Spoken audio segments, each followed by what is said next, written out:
Good morning, South. Please stand for the Pledge of Allegiance with Senior Clay Andre Stewart. I pledge allegiance to the flag of the United States of America and to the republic for which it stands, one nation, under God, indivisible, with liberty and justice for all.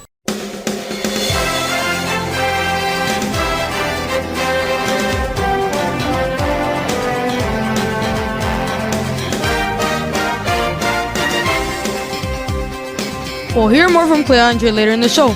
Good morning once again, and welcome to the Falcon Report for this Friday, the 18th of February, 2022, a day one. I'm Giancarlo Vasquez. And I'm Zara Shahed. Just last Friday, South's Cultural Society hosted their Asian Cultural Night. The Falcon Report's Ibrahim Qadri joins us with the details. I'm here where the Cultural Society's Asian Night is already underway. Students gathered in South Hall and waited until 4 o'clock to start celebrating South and East Asian culture. The gathering had a variety of activities including Chinese checkers, ping pong, origami, carom board, and Beyblade battles. Mics were set up on the stage and students were free to perform karaoke. Many well-known songs were sung in different languages and students in the crowd joined in. Asian-inspired snack bags were handed out grade by grade. These bags had many yummy treats including marshmallow pies, peach gummies, and fruit jellies. To end off the night, cosplayers lined up on the stage. Pictures of characters were supplied to the judges and students went to the mic to introduce themselves. After much consideration, 3 lucky winners were chosen. Yet again, the Cultural Society treated South to a truly enjoyable Friday afternoon. A fun night for sure. For the Falcon Report, I'm Ibrahim Qadri.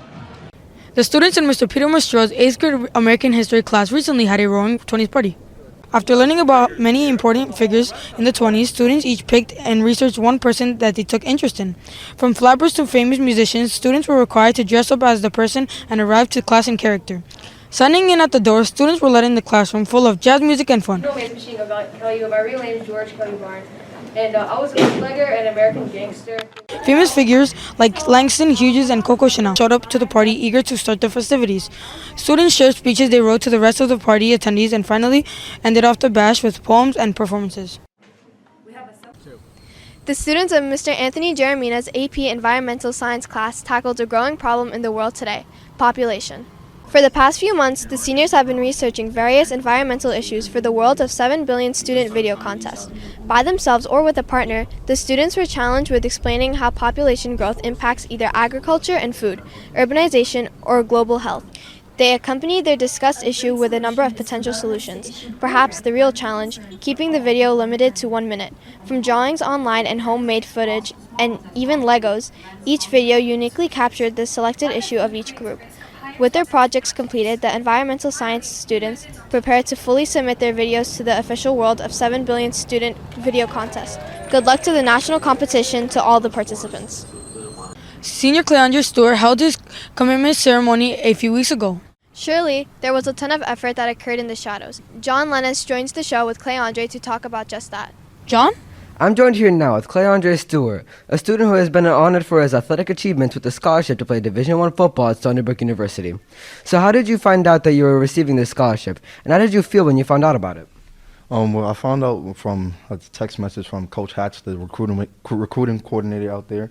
And basically, I told a lot of my family members, a lot of my friends, that people that helped me up to come up to this point. How have you balanced your academics with athletics over the past few years, and do you plan on doing this in college? I've balanced it pretty well. I've just basically done my academics in the morning. In the afternoon, I would do my football stuff, that workouts, or going to the gym, whatever it was, going to the field, whatever it was I had to do. And do you plan to continue doing this in college? I balance it pretty well, and I feel like I'll be pretty good with it when I go into college. Just remain the same schedule, go to class, come back after class, and just get to work. And what are you most excited about for college in the years ahead? I'm excited to have more companionships with other people and stuff like that. I'm excited to be able to pursue my dreams in college as well. Well, thank you, Clay Andre. Back to you. When the Falcon Report returns, we'll learn more about Black History Month presentations. But first, a bird's eye view of the PTSA-sponsored Valentine's sale. The Falcon Report will be right back.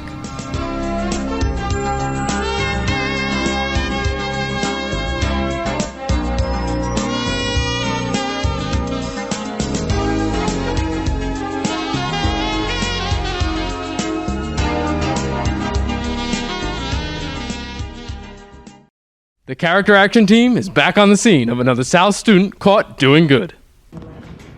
It's a check. A pretend check. But it's a check. So So this reward goes to... What do you think? The first new monthly You Make a Difference award is going to go to Sudan. I knew it. Seventh grader Sudan Belnavis dedicates half of her lunch period daily to making art classes a more favorable environment for her fellow students. Sudan's getting this award because of her service to South High School. She gives up half of her lunch period almost every day to come in and be a friend and a shining star to our art appreciation class. Character in action. No $1 million, but what they have is worth far, far more. Oh no. No. Oh no. My first O'Brien book. Again? At least. Oh no.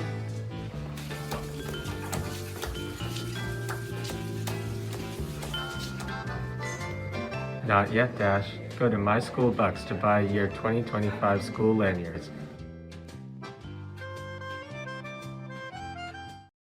I've been holding this bag for months now, and I don't even know what to do with it. What was that?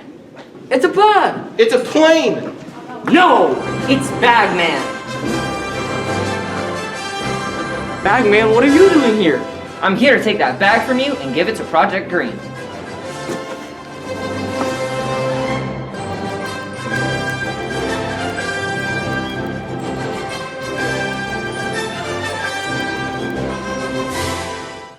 I'm here in the attendance office, where Assistant Principal Mr. Tom Zerves has an update on the upcoming changes to the new bathroom procedures. Beginning Monday, February 28th, all students will need to sign in and out when using the bathroom. In order to be able to sign in, students will need their IDs. Please make sure you show your ID to the teacher who is outside the bathroom. You will then fill out the bathroom log with all the correct information and enter the time you arrived. Upon leaving the bathroom, you will write down the time in the bathroom log and return to your class. This new policy will take effect after the February recess. For the Falcon Report, I'm David Providence. For Black History Month, classes have taken the time to learn about the culture of Black Americans. Kenny Hui has the details on these projects. Presenters in Dr. David Fritz's 11th grade AP English Language and Composition class commemorated the events of Black history and its influence. Starting off by using resourceful databases to obtain their information, students work together either in groups or individually to create in-depth presentations that properly emphasize the importance of Black History Month. Stemming from articles and poems, presentations range from detailed explanations about African American culture and the journey from slavery to today, as the rest of their peers absorb the discussion. A well-deserved project to commemorate this month's significance. For the Falcon Report, I'm Kenny Hui. They may call it a winter break, but we're all hoping for the exact opposite. Christian Dyer joins the show with an update on the extended forecast. Christian? If we're going by name, I'd call this an early spring break if anything.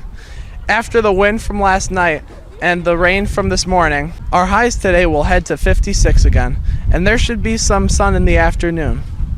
Saturday will be cooler, and Sunday's temperature will fall between 34 and 36 degrees. After the break, we'll see some more early spring weather. Enjoy the break, South, and back to you. Thanks, Christian. Emily Nottert here with the Falcon Sports. The girls' gymnastics team concluded their season as conference champs. Last week, the girls had stellar performances en route to finish undefeated.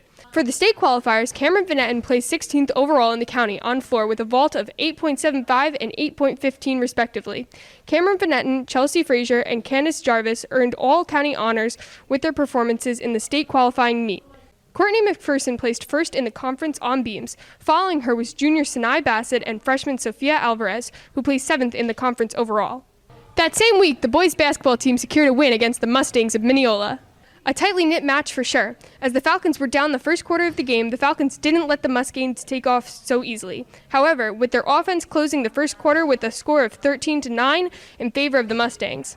The second quarter was similar to the first, though the boys played more aggressively, not allowing the Mustangs to open much of a lead. The fourth quarter was an intense one, as both teams were battling it out, trying not to leave the game tied.